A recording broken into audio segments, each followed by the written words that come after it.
বারাকাতুহু। আজকের ইস্তিলার বিবরণ দেখানো হবে। ইস্তিলা শব্দের অর্থ কি? ইস্তিলা শব্দের অর্থ হচ্ছে মোটা করিয়া পড়া। আমরা জানি জবরে সবসময় আমরা আকার পড়ি,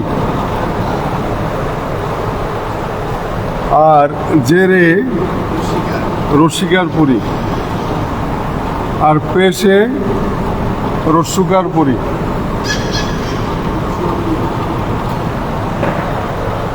তো কিছু কিছু অক্ষর আছে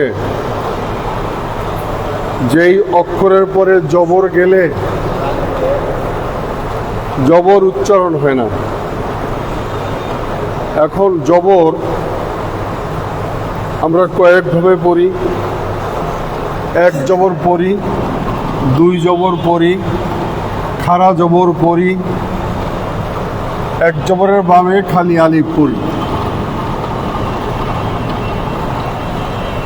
এই খালি আলিফ, খাড়া জবর, দুই জবর, এক জবর, এগুলোকে কি বলে? ইস্তিলা বলে। লেখার বেলায় আমরা লিখব, লেখার বেলায় আমরা দেখব, কিন্তু পড়তে পারবো না। যেমন সতের বাংলা হচ্ছে আমরা সাধারণত স বলি,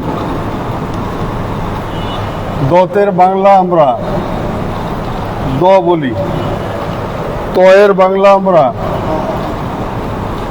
ত বলি, জয়ের বাংলা আমরা জ বলি, কফের বাংলা আমরা ক বলি,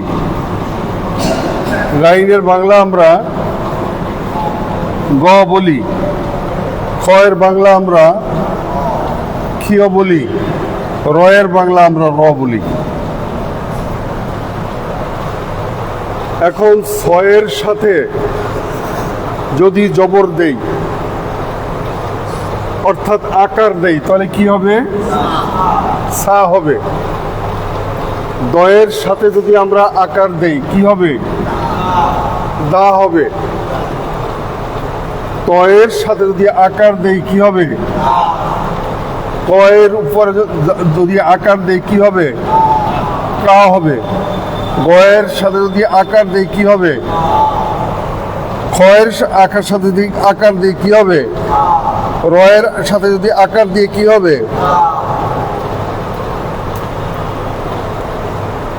প্রিয় ভিউয়ার্স, এই সতের সাথে ছয়ের সাথে আকার দিয়েছি, আমি সা বলতে পারবো না। কেন বলতে পারবো না? এখানে আমাকে স বলতে হবে। সৎ জবর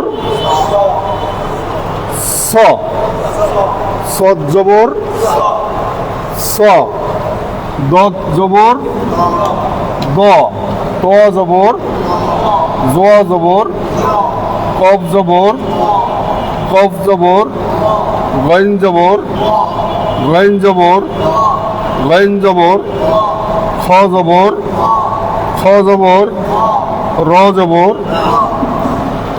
এই যে আমি জবর পড়তে পারিনি, এজন্য এর নাম হচ্ছে ইস্তিলা। ইস্তিলার বিবরণ এখানে লেখা হয়েছে। ইস্তিলা শব্দের অর্থ হচ্ছে আকার ছাড়া পড়া। আকার দিয়া পড়া যাবে না। সৎ জবর স। এখন যখন আমি সৎ জবর স বলেছি, তখন আমাকে বলতে হবে ইস্তিলা। এখন আমার প্রশ্ন, একটা জবরকে কি বলে? হারকাত বলে। একটা জেরকে কি বলে? একটা পেশকে কি বলে? হারকাতের উচ্চারণ যেই অক্ষরের উপরে এক জবর এক জের এক পেশ যাবে, অর্থাৎ জবর যাবে উপরে, জের থাকবে নিচে, আর পেশ থাকবে উপরে। অর্থাৎ এই সৎ জবর স, সৎজের সি, সৎ পেশ সু, জাস্ট এইভাবে আমরা লিখি বা শুনি। তো সতের উপরে জবর দিলে তখন সৎ জবর স বলা যাবে, সা বলা যাবে না, কি বলতে হবে? সৎ জবর স। যখন আমি স বলেছি তখন এর নামটা হলো ইস্তিলা। কি ইস্তিলা? হারকাতে ইস্তিলা। সৎ সিফাতে এখন যদি বলি সৎ সিফতের নাম কি? সিফত মানে কি? সিফত শব্দের অর্থ হচ্ছে যেই বর্ণমালার দোষ এবং গুণ বুঝায় তাকে কি বলে? সিফত বলে। তাহলে এখন যদি বলি সৎ সিফতের নাম কি, এই অবস্থায় প্রশ্ন করলাম সৎ জবর স, এখন যদি বলি সৎ সিফতের নাম কি? Very good. আমরা কি বলবো? হারকাতে কি করে ইস্তিলা। সব সময় চেকন হবে এই হরফটি ইস্তিলা। কোনো ডাউট আছে? নাই। অনুরূপভাবে এই সবকে আমরা দুই রকমের লিখি বা আমরা পড়ি। একটা সৎ হলো কলসির গলাশির মতো দেখা যায়, বাম দিকে মোড়ানো, এটার নাম হলো সৎ। আর একটা সৎ হলো শুধু কলসির গলাশির মতো দেখা যায়, তার নাম কি? সৎ। তাহলে এখন সৎ জবর স, সৎ জবর, তাহলে এটা কি হবে? এখন যদি বলি দুই জবর, সৎ দুই জবর, সৎ দুই জবর সন, তাহলে এটা কি হবে? তানবিনে ইস্তিলা। তাহলে সৎ নুন জবর সদি, সৎ দুই জবর সন। তারপরে কি? দদ দুই জবর দন, দদ দুই জবর দন, ত দুই জবর, জ দুই জবর, কফ দুই জবর, কফ দুই জবর, গয়েন দুই জবর, গয়েন দুই জবর, গয়েন দুই জবর, খ দুই জবর, খ দুই জবর, র দুই জবর। এই রটা আমাদের তাজবিদের ভিতরে, বইয়ের ভিতরে কিন্তু এই জিনিসটা নাই। এখন অনেক ওলামায়ে কেরাম দেখছেন, আমি সম্মানিত ওলামায়ে কেরামের দৃষ্টি আকর্ষণ করছি, যদি আমার এখানে কোনো ভুল হয় আমার মন্তব্যের ভিতরে আমাকে সংশোধন করে দিলে আমি অত্যন্ত খুশি হব। এই র দুই জবর রন, আমি র দুই জবর রান কিন্তু বলিনি, র জবর রাও বলিনি, কি বলেছি? এখন কেউ কেউ বলে র দুই জবর রন, র জবর র, কেন বলেন? আমার এটা বোধগম্য নয়, আমি জানি না। তো আমি যেটুকু জানি সেইটুকুই আমার ছাত্রকে আমি শেখাই। র দুই জবর রন, তাহলে এটা হবে কি? তানবিনে, তানবিনে ইস্তিলা। যদি তানবিনে ইস্তিলা হয়ে থাকে, এরপরে আরেকটা আমাদের পড়া আছে, সেই পড়াটার নাম কি? তানবিনের ভিতরে কি পাওয়া যায়? নুন সাকিন পাওয়া যায়। তাহলে মনে করেন এইটার নাম হলো সদ, কি নাম? এইটার নাম হচ্ছে নুন।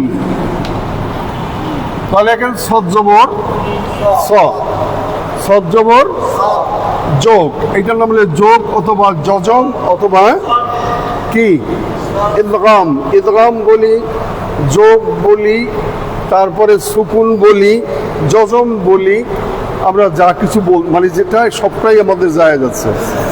তাহলে আমরা সাধারণত যেভাবে শিখেছি সেভাবে আমরা বলবো সৎ পড়লো ইদগাম। Very good. তাহলে সৎ নুন জবর সন, তা এটা কি হবে? ইস্তিলা। ইস্তিলা কিন্তু ছেড়ে দেওয়া যাবে না, ইস্তিলা ছেড়ে দেওয়া যাবে না। ইস্তিলায় ইদগামে সদ নুন জবর সন, ইস্তিলায়। এখন যদি বলি দত নুন জবর দন, এটা কি হবে? এখন এখানে কথা হলো এই সওয়াদটা লিখলাম না কেন এখানে, এইটা আপনি আর লিখতে পারবেন না। এই অক্ষরটা থাকে কোথায়? শব্দের শেষে অথবা প্রথমে, কিন্তু মধ্যবর্তী স্থানে, মধ্যবর্তী জায়গায় এই সদ ব্যবহার হয় না, ব্যবহার হয় এই সদটা। আমি কথাটা বুঝাতে পারিনি। তো এই সদ কি করলো? নুনকে ধরলো। এই দোয়াত কাকে ধরলো? ধরার নাম কি? ইদগাম। ধরার নাম কি? ইদগাম মানে যোগ করলো, দোয়াত করলো ঈদগাম। কাকে করলো? ঈদগাম। দত নুন জবর দন। এখন এটা কি হবে? একজনের মুখে আমি কিন্তু এটা শুনতে চাইনি, যেহেতু আমি একজনকে বলিনি, আমি সবাইকে বলছি। আর আমাদের এই বদ অভ্যাসকে অবশ্যই পরিহার করতে হবে। এটা চরম বেয়াদবি, মাথা লাগানো এরকম, এটা অভদ্রতার পরিচয়। আপনি আপনার কবরে যাবেন, আপনি আপনার সওয়াব পাবেন। একটা অক্ষর পড়লে আপনি 10টা নেকি পাবেন, 10টা গুনাহ আপনার মাফ হয়ে যাবে। কথাটা সঠিক না বেঠিক? এখন যদি কিন্তু মাথা নাড়ান এরকম ভাবে, তাহলে ওস্তাদকে ফাঁকি দিচ্ছেন। যেই ওস্তাদকে ফাঁকি ছোটবেলার থেকে দিয়ে আসছেন, সেই অভ্যাস এখনো পর্যন্ত আপনার যায়নি। যদি না যায়, আপনি কোরআনুল কারীম নিতে পারবেন না। 100-র ভিতরে 100, এটাই সত্য। আপনি ভুল বলেন, শুদ্ধ বলেন, আপনার জবানকে খুলতে হবে, তখন আপনি শিখতে পারবেন। আমি কি বুঝাতে পারলাম? আচ্ছা, তাহলে এখানে সদ নুন জবর সন যদি ইদগামে নুন সাকিন হয়, সফিরায় ইদগামে নুন সাকিন, তাহলে দত নুন জবর দন সফিরায় ইদগামে নুন সাকিন কি হবে না? কথা বলে না। হ্যাঁ, তাহলে বোঝা গেল ওস্তাদ চালাকি করেও শিখাতে পারেনি, এড়িয়ে যেতে পারেনি। আমি যদি বলি সফিরা ছাড়া, ইস্তিলা ছাড়া, তাহলে আমার ভুল হয়ে গেছে। আমার আলোচ্য বিষয় তো হচ্ছে কাকে নিয়া? ইস্তিলাকে নিয়া। আর ইস্তিলা আমি বললাম না, তাহলে আমার বলাটা কি সহি হলো? সদ করলো ঈদগাম। কাকে করলো? ঈদগাম। সদ নুন জবর সন, সফিরায় ঈদগামে নুন সাকিন। ভেরি গুড, আলহামদুলিল্লাহ। তাহলে আমি আপনাদেরকে খারাপ দিকে নিতে পারি নাই, মিথ্যার দিকে নিতে পারি নাই, সত্য জিনিসটাকে আপনারা জাহের করেছেন। আপনারা কি বলেছেন? ইস্তিলা ঈদগামে। যেহেতু আমরা ইস্তিলা শিখতেছি, দত করলো ঈদগাম। কাকে করলো? ঈদগাম। দত নুন জবর দন সফিরায় ঈদগামে নুন সাকিন।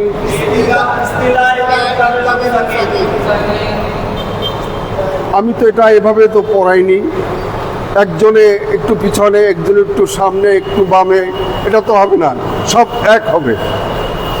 আপনারা কি সবাই তালবে আলিম না তালবে আলিমের বাইরে? কথা বলে না।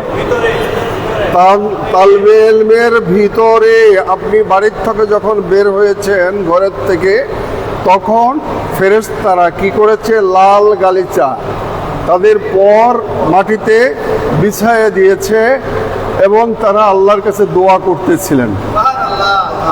এবং ওই পরের উপর দিয়া, ওই লাল গালিচার পরে দিয়ে আপনি কি করেছেন? এখানে পড়তে আসছেন। তাহলে এখন সবাই ভালোর দিকটা নেবেন, খারাপ দিকটা কি নেবেন না? খারাপ দিক নেওয়া যাবে না, ভালোর দিকটাই ধরতে হবে, ঠিক আছে? দত নুন জবর দন কি হবে বলেন? কোনো ঈদ গাম কাকে কোনো ঈদ গাম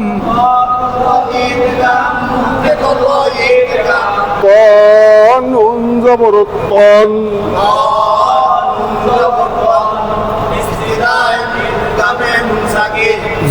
কোনো ঈদ গাম কাকে কোনো ঈদ গাম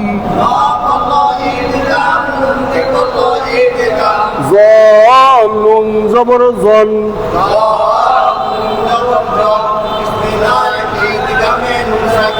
কফ কোনো ঈদ গাম কাকে কোনো ঈদ গাম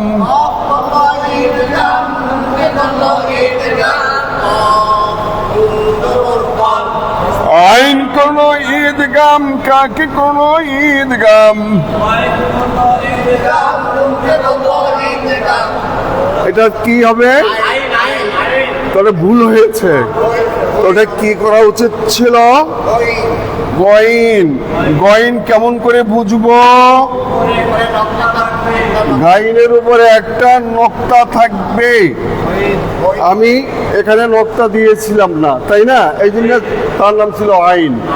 কিন্তু আইনকে গইন বলাটা আসলে তো ঠিক নয়, কিন্তু আমি আপনাদেরকে দেখতে চাচ্ছিলাম যে কতটুকু শিক্ষা অর্জন করতে সক্ষম হয়েছেন।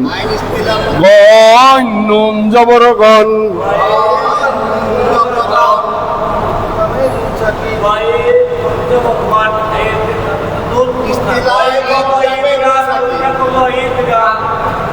গইন নুন জবর গন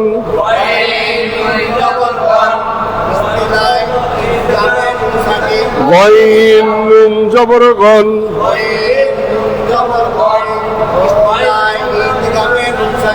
খ নুন জবর খন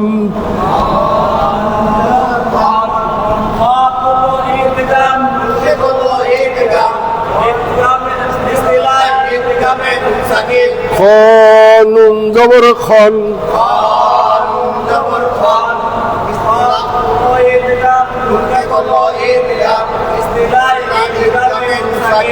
র নুন জবর রন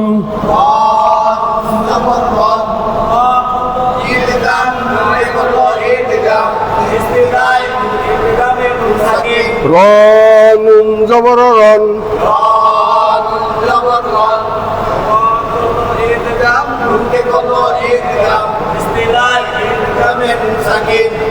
এখন এখান থেকে একটা জবর আমি বাদ দিলে কি হবে? যা হবে তাই বলুন। জবর হারকাতে ইস্তিলা মোটা করে, ইস্তিলা সব সময় মোটা হবে, এই হরফটি ইস্তিলা।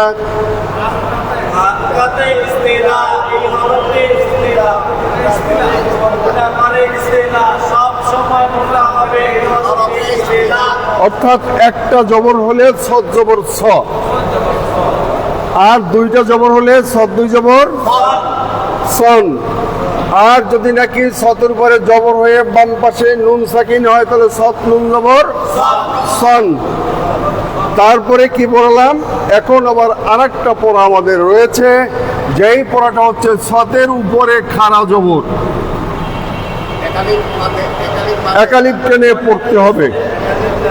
সৎ খাড়া জবর স,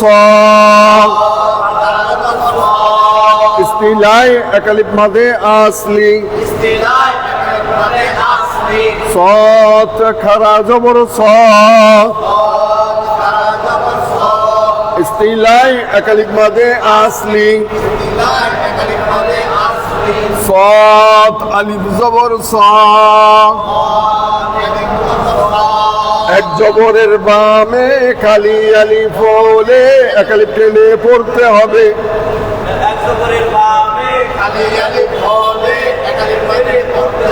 অর্থাৎ একালিপ মাদে আসলি, সৎ আলিফ জবর স, ইস্তিলাই একালিপ মাদে আসলি, আলিফ দাত খারা জবর দ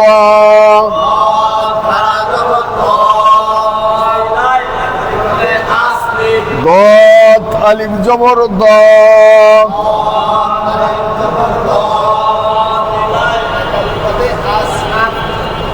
আপনারা এই ভুলটা কেন ভয় পাচ্ছেন কেন?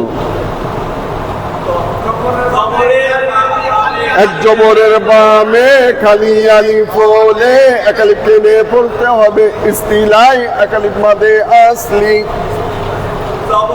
জবরের বামে খালি আলিফ হলে এক আলিফ মাদে পড়তে হবে ইস্তিলাই এক আলিফ মাদে আসলি। তারপরে কি ত খারা জবর ত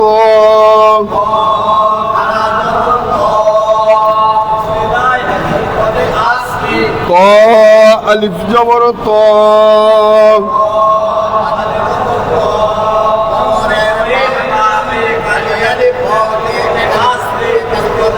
জ খারা জবর জ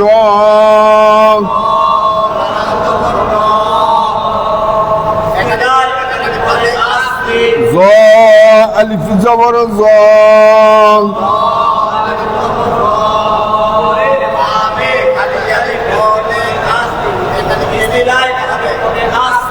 কফ কফ খারা জবর ক কফ খারা জবর ক কফ খারা জবর ক কফ খারা জবর ক কফ আলিফ জবর ক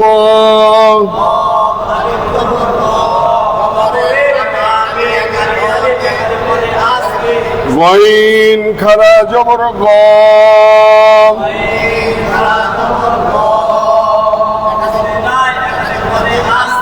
গইন আলিফ জবর গ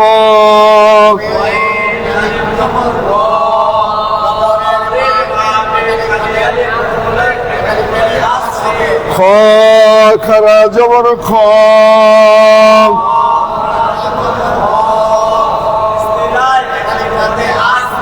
খ আলিফ জবর খ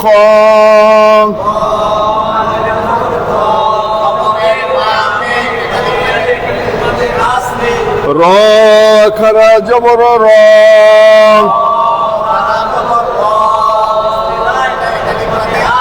র আলিফ জবর র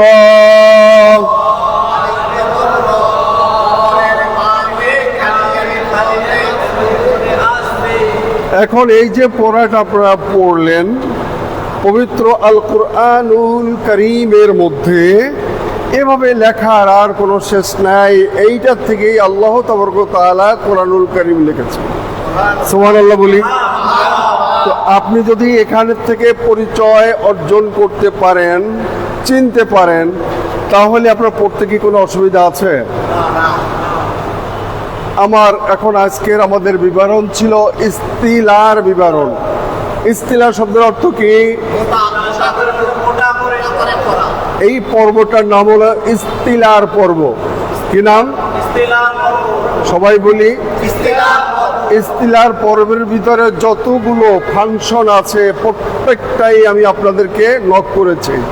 যেমন ছক জবর ছ বলেছি প্রথম একটা, তারপর সদ্দি জবর সন দুইটা, সৎ নুন জবর সন তিনটা, সৎ খারা জবর স, সৎ আলিফ জবর স, কটা হলো? পাঁচটা। এই পাঁচটা প্রত্যেকটা অক্ষরের সাথে রয়েছে না রয়নি? আমি কোথাকে বুঝাতে পারছি? আর এইগুলো বিভিন্ন জায়গায় আপনারা পাবেন, কুরআনুল কারীমের বিভিন্ন জায়গায় বিভিন্ন সূরাতে পাবেন। আমি কথাকে বুঝাতে পারছি? তখন আপনার জন্য কুরআনুল কারীম পড়তে গেলে চোখে আপনার পানি আসবে। আলহামদুলিল্লাহ বলেন। আর যে শুনবে তার চোখেও পানি আসবে। কেন?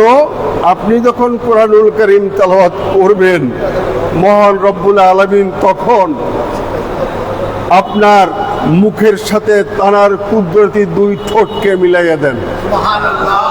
আপনার দুই ঠোঁটের সাথে কি করেন, আল্লাহ তাআলার কুদরতি কানকে মিলাইয়া দেন এবং আপনার পড়া তিনি শুনেন এবং যত গুনাহ করেছেন সমস্ত গুনাহ আল্লাহ তাআলা মাফ করে দেন।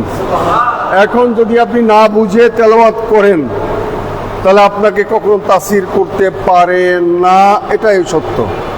একজন কারি সাহেবের তেলাওয়াত আপনার কাছে ভালো লাগে না একজন হাফেজ সাহেবের তেলাওয়াত ভালো লাগে?